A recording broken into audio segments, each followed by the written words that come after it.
समस्त को नमस्कार। आज आम डिस्कसन करवा आभा आईडी। आभा आईडी आम केतेक बेनिफिशियरी मानकर आम क्रिएट करूँ किंतु बेले बेले आम कन्फ्यूज होचु से बेनिफिशियरी मानकर आभा आईडी क्रिएट है कि ना ता माने किभली भाव में जानिबा पुणी आभा आईडी किभली भाव में आम क्रिएट करवा जदि बेनिफिशियरी आभा आईडी क्रिएट होनी ताले से बेनिफिशियरी मानकर आभा आईडी आम किभली भाव में क्रिएट करवा ता आम आज डिस्कसन करवा। तो से आम प्रथम आम पर्सन ट्रैकर को ओपन करवा। मु बर्तमान पर्सन ट्रैकर को ओपन करी आम पर्सन ट्रैकर ओपन हो जाइए। तो आम ये बेनिफिशियरी कैटेगरी उपर क्लिक करवा। बेनिफिशियरी कैटेगरी उपर क्लिक कर सारा पर आमकर ये देखिपे आमकर 6टा कैटेगरी आमकर ये अच्छी। तो ये आम गोटे उदाहरण नेबा गोटे गर्भवती आमकर गर्भवती महिला मानकर। तो मु गर्भवती जो कैटेगरी अच्छी प्रेग्नेंट वुमेन ता ऊपर मु क्लिक करी। क्लिक कर सारा पर मु प्रथमे चेक करी मोर ये जो बेनिफिशियरी अच्छा ये बेनिफिशियरी मानकर आभा आईडी कि ना। तो मु कि भाव में चेक करी देखु मु यही बेनिफिशियरी जो प्रोफाइल फोटो अच्छी ता ऊपर क्लिक करी।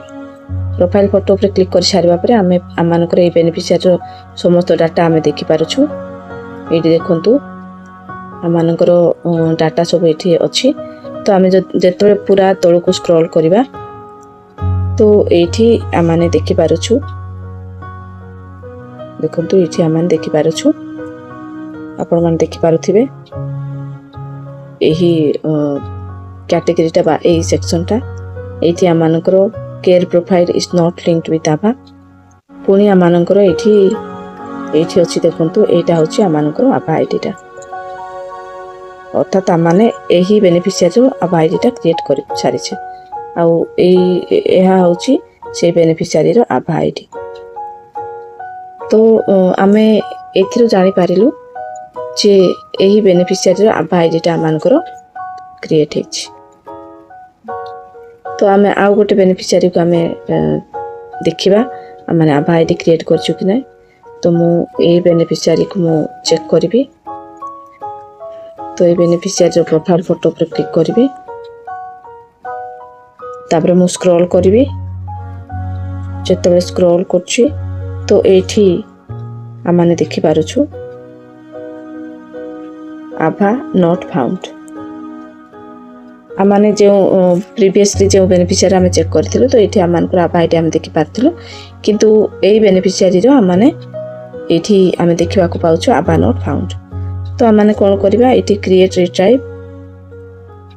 तो ये आम क्लिक करके आम क्रिएट कर पारिबा। तो मु यही क्रिएट रिट्राइव ता ऊपर मु क्लिक करी। क्लिक कर सारा पर ये आमकर दुईटा अच्छी जमी कि क्रिएट रिट्राइव आभा आभा ऑलरेडी क्रिएटेड। तो आमने यही क्रिएट रिट्राइव आभा ऊपर आम क्लिक करवा। तापरे आमकर ये दुईटा ऑप्शन अच्छी। तो आमने आधार डेमोग्राफिक ऑथेंटिकेशन ऊपर आम क्लिक करवा। क्लिक कर सारा पर आमने यही एक स्क्रीन आम देखा पाऊँ। तो आमने ये जो स्क्वायर चिन्हटा अच्छी ता ऊपर आम टिक मारिबा। यहाँ आमकर प्रीवियसली आमने यही भाव में आम आभा आईडी क्रिएट करूँ। तो मु वर्तमान यही स्क्वायर चिन्ह उपर टिक मारिली। तापर मु यही जो आमर वेरीफाई अच्छी ये वेरीफाई उपर मु क्लिक करी। देखंतु वेरीफाई उपर क्लिक कर सारा पर मोर यही आभा is successfully linked with profile note down your आभा। तो ये आमकर आभा आईडी नंबर आम देखा पाऊँ। तो आमने डान उपरे क्लिक कर तापर पुणी आम चेक करवा आमकर आभा आईडीटा क्रिएट है कि ना। तो पुणी यही प्रोफाइल फोटो पर आम क्लिक करवा। आमने यही बेनिफिशियरी आमने आभा आईडी क्रिएट करूँ। तो आमने यही बेनिफिशियरी प्रोफाइल फोटो पर क्लिक करवा तापर चेक करवा आमकर आभा आईडी क्रिएट है कि ना। तो आम स्क्रॉल डाउन करवा। तो ये देखु बर्तमान आमकर ये आभा आईडीटा आमकर क्रिएट हो जाए। तो ये भाव में आम आभा आईडी କ୍ରିଏଟ୍ କରିପାରିବା। ପୁଣି ଆମେ ଆଉ ଗୋଟେ ଉଦାହରଣ ନେବା। ଆମେ ଏଇଠି 0 ରୁ 6 ମାସ ଶିଶୁମାନଙ୍କର ଆଭା ଆଇଡି ହେଇଛି କି ନାହିଁ ଚେକ୍ କରିବା।